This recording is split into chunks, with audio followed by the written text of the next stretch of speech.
Sunday, 20th of July, 10:30 p.m. Dear viewers, you're still watching us on ERi-TV, presenting you the domestic and international news prepared for this session live from our headquarters in Asmara. I'm Hermela Gramay, inviting you to join us on our tonight's news broadcast. Let's start with the major headlines. Interview of local media with President ERi-TV. Training on information technology.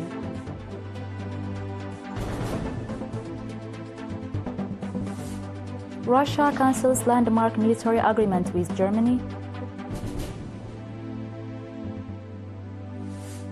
And dozens dead after Ha Long Bay tourist boat capsized in Vietnam. On our domestic news, President ERi-TV had an interview with the local media on international and regional issues yesterday, 19th of July. The bipolar and its sequel unipolar global orders that prevailed in the past 80 years since the end of the Second World War did not represent the interests and aspirations of humanity as a whole for justice, peace, legality, and mutual respect, anchored as they were on rules of unconscionable exploitation of resources, spheres of influence, etc., that perpetuated the domination of the powers to be. Within this wider framework, Eritrea was victimized when its right of decolonization was flagrantly suppressed in the 1940s on the altar of geopolitical agendas, compelling it to wage a long war of liberation that exacted unparalleled sacrifices. The unipolar global order, which was convinced as unassailable during the heyday of its accession, is now at a crucial or terminal crossroad. In spite of the collapse of the former USSR containment policies against China and Russia have not delivered the expected results. The economic, military, and technological supremacy of the US and its European Union allies are indeed being superseded by other players. In a nutshell, the tumultuous trajectory is giving way to a new transition phase whose contours have not yet fully crystallized. In this context, the marginalized peoples of the world, including Africa, who are also endowed with enormous resources, can and must play their modest role in the articulation of the new roadmap for a fair and just global order. Africa should not be trapped in a blame game to rationalize its failures. First and foremost, it must extricate itself from deliberating dependency characterized by subsidy and relief handouts, which is tantamount to modern slavery. Africa has huge resources, in some cases amounting to trillions of dollars, but remains handicapped for a primitive economy where value addition and manufacturing are minimal or almost non-existent. This must change, and Africa should embark on incremental industrialization instead of exporting unprocessed raw materials. Brain drain, the proliferation of NGOs that do not the bidding of big multinational corporations is another curse that aggravates the problem.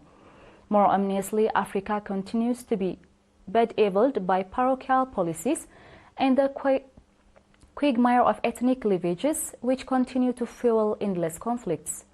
In the event, Africa will need to create viable sovereign institutions that are not sheer replicas of other systems, but that reflect its own realities and peculiarities.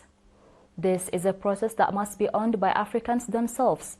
For purposes of synergy and optimal results, this must be based on frameworks of regional, if not continental, cooperation and integration. Regarding Eritrea-US bilateral ties, Eritrea decided to forget and forgive and pursue a positive and constructive policy of engagement with Washington immediately after independence, in spite of all the wrongs meted to it for the previous 50 years. Unfortunately, US adversarial policies were not remedied in the subsequent years.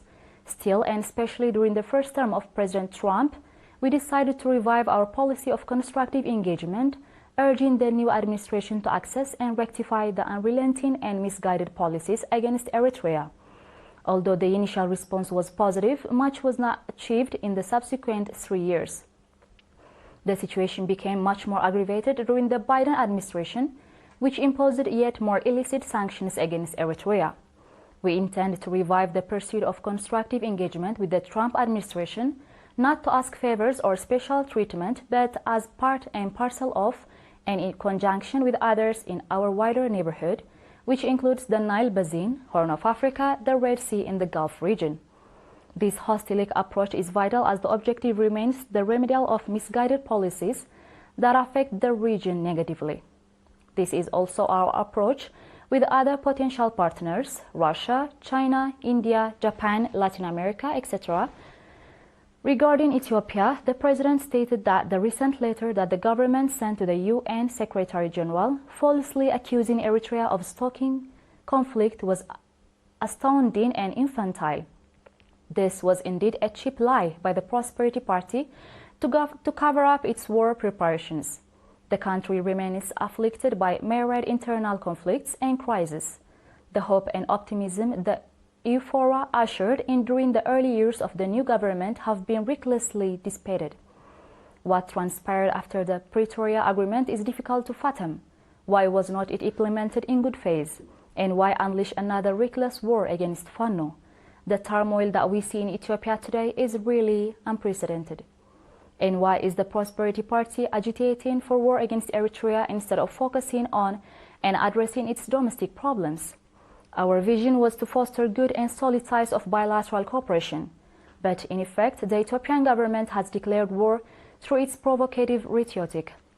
They claim they have tacit endorsement from France, the US and the United Arab Emirates, etc. to their war agenda, but this is not entirely true. How can anyone accuse Eritrea while procuring weapons and resorting to daily saber rattling? This dangerous trend, which stems from the government's desperation, must be stopped. For our part, we should not be worried, but the peoples of Ethiopia and the whole neighborhood should take stock of the situation. The gimmick of sovereign access to the sea has other geopolitical dimensions. Other powers are evidently behind this reckless adventure. We must recall that our rights to recolonization was denied in the 1940s under similar pretexts. The Prosperity Party floated at one point in time the notion of diverting all its imports through Assab while abandoning the port of Djibouti and thereby annulling its estimated $4 billion annual revenues. We told them that we would not contemplate such a scheme to harm another neighboring country. Their divisive and provocative overtures to gain ports and naval base in Somaliland, etc., fall into the same reckless acts. In reality, these are not the Prosperity Party's agendas, but the fantasy of the United Arab Emirates president, who wants to create a constellation of ports under his control all over the region. Our core agenda remains the promotion of regional stability and security. These are matters that constitute the agenda of constructive engagement with the US and the European Union and other parties. We have no appetite for war, but we have fought imposed wars. We have no territorial claims or ambitions against our neighbors, but as history attests, we know how to defend our country when and if attacked. The Prosperity Party is bragging about the drones and long-range missiles, tanks, etc. it has purchased and the massive wave of attacks that it will unleash against Eritrea. This is mind-boggling and can only be entertained by those who do not know history. Our response is, do not plunge the people of Ethiopia into a futile war, focusing on solving your real problems. Of course, it doesn't mean that we totally ignore the threat. We must take the necessary precautions as one cannot totally rule out acts of folly. President Isaias also underlined the indispensability of functional regional integration. The track records of IGAD, other regional organization of cooperation, RECs, and the AU may not be highly positive, but the benefits of synergy, the contemporarity and interconnectedness that exist cannot be underrated. One obstacle is external interference that often undermine these efforts. Still, we need to exert vigorous efforts to advance these objectives. In other news, the Ministry of Education branch in the Northern Red Sea region has provided training on information technology to 42 secondary school students in the Massawa subzone. Mr. Said Salah, head of secondary school at the Education branch, stated that the training, which has been conducted for 3 consecutive years, is yielding commendable results. He also indicated that the program will continue expanding to include other subzones in the region. Mr. Reza Nefsaha, Director General of Social Services in the region, underscored the significance of the training in enhancing the teaching-learning process and called for its continuation. In related news, the Office of the PFDJ in the southern region provided social science training to 188 civil service employees. The training program was conducted in the city of Dek Amhara. The training covered various topics, including the meaning and significance of politics, Eritrea's foreign policy and vision, the nation-building process, culture and values, the role of women in current stage, the global situation, world order, and hostilities toward Eritrea, the current situation of the Horn of Africa, as well as basic economic concepts. Mrs. Ameta Nugusa, Secretary of the PFDJ in the southern region, said that the objective of the training was to enhance the overall understanding of the trainees. She called on the participants to play a vanguard role in their communities. Mr. Hapta Abtesfatsion, governor of the region, also called on the trainees to positively influence their peers in their respective areas.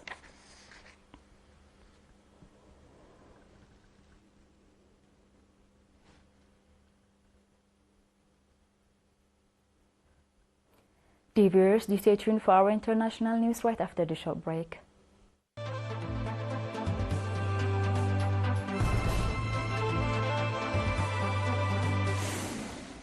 Welcome back. Russia has terminated its decades-old military technical cooperation agreement with Germany, which has become one of Ukraine's main sponsors and weapons suppliers amid the conflict with Moscow. Berlin has been the second-largest arms supplier to Kyiv since the escalation of the Ukraine conflict in February 2022. Surpassed only by the US, Russia claims that the 1996 pact, which has guided defense collaboration for nearly 3 decades, is no longer valid, according to a resolution signed today. The Ministry of Russia said the agreement lost its relevance due to what is described as Germany's openly hostile policy and increasingly aggressive military ambitions. It accused Berlin of indoctrinating its population to view Russia as the primary adversary. Berlin has announced plans to increase its overall military budget to 153 billion euros by 2029, up from 86 billion euros on this year.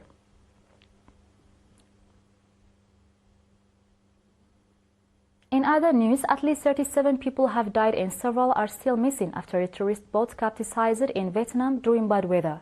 The accident took place in Ha Long Bay, a popular tourist destination in the north of the country. The vessel, named Wonder Seas, was carrying 53 people when it capsized after encountering a sudden storm, a statement from the Vietnamese border guards and Navy said. Rescue efforts are set to continue into the night to find the many still missing. Authorities are still investigating the cause of the accident. Ha Long Bay in Quang Ninh province is dotted with hundreds of tiny islets, attracting 4 million tourists in 2019 and is UNESCO World Heritage Site.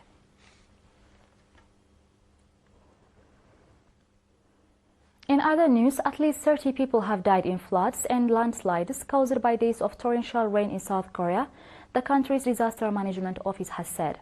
There are fears that the death toll could rise as emergency rescue efforts continue, with many people reported missing. Thousands of roads and buildings have been damaged and submerged by raging floodwaters, with reports of damage to farmland and the widespread death of livestock.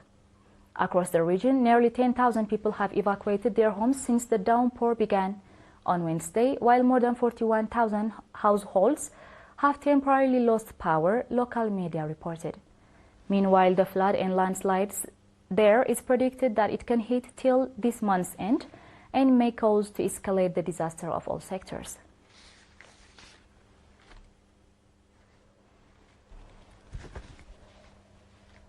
Dear viewers, we are done with the news prepared for this session, and now it's time for a quick recap of the major headlines.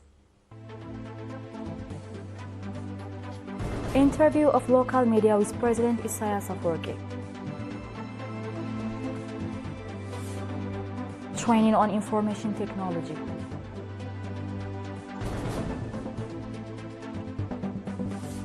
Russia cancels landmark military agreement with Germany.